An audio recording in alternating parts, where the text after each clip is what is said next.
What is angular momentum? That is our question for today. Well, before we answer the question, what is angular momentum? Let's go back and review regular momentum. Let's say there's this baseball coming through the air. Let me make that pen a little bit bigger.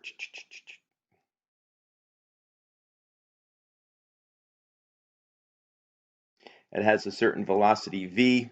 We know that momentum is the mass of that ball times the velocity of that ball. It's a vector quantity. Whatever the direction of the velocity, that's the direction of the momentum. Momentum is an indication of how difficult it is to stop an object. The more momentum it has, the more difficult it is to stop it. Now, if you want to change the object's momentum, you have to exert an impulse on the object. Impulse is equal to force times change in time. Whatever the direction of the force, that's the direction of the impulse. The bigger the impulse, the bigger the change in momentum the object will go through.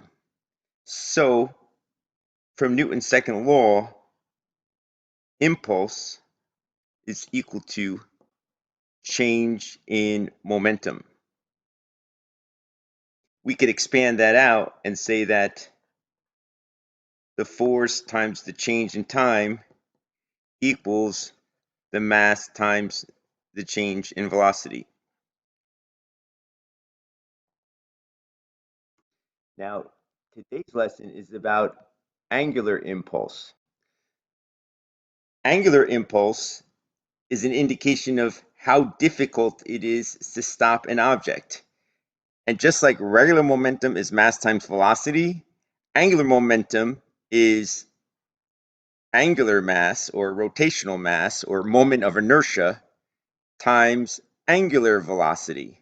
Whatever the direction of the angular velocity, that's the direction of the angular momentum. So this merry-go-round right here is basically a solid cylinder. So its moment of inertia would equal 1/2 mr squared. So the 1/2 mr squared can be substituted in for the moment of inertia.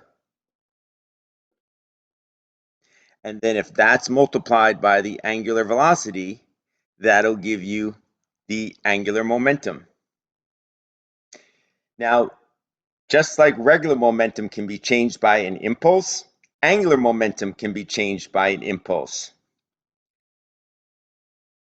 Torque times the change in time, which is the angular impulse, is equal to the change in angular momentum.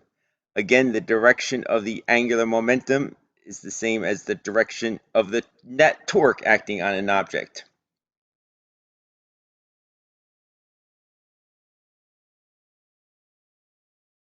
Now, if we look at a specific case with just a point mass, like a person riding around on the merry-go-round, the angular momentum is equal to the moment of inertia times the angular velocity.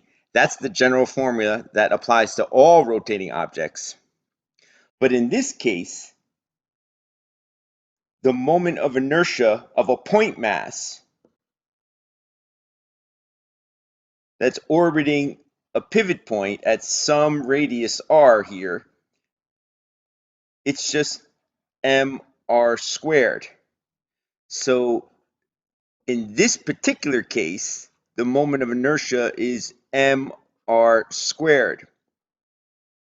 But the angular velocity from the bridge formula, the tangential velocity equals r times omega.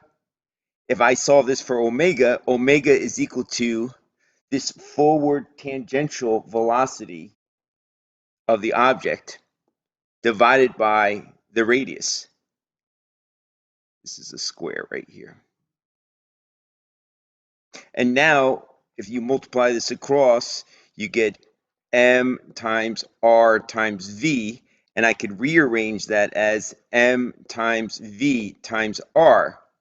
And notice this m times v, That's the forward momentum of the person on the merry-go-round times the radius.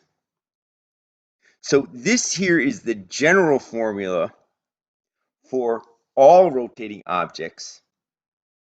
Regular momentum equals mass times velocity.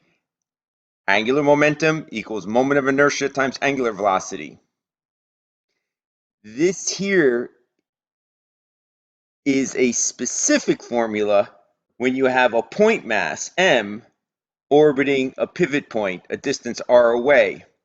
And the interesting thing is, it boils down to the angular momentum equals the forward momentum times the radius.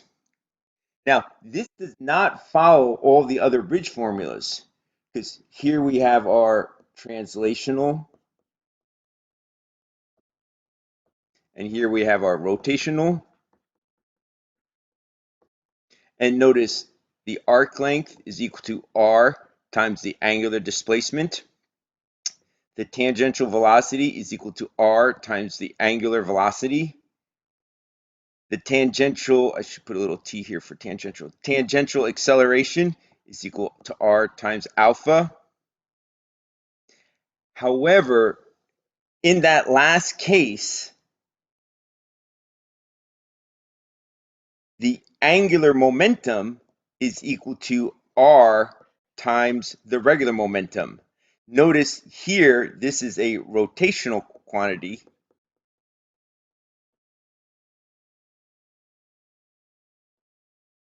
And this here is a translational quantity. So it doesn't follow the same mold as the initial bridge formulas. And again, that formula only applies to this case.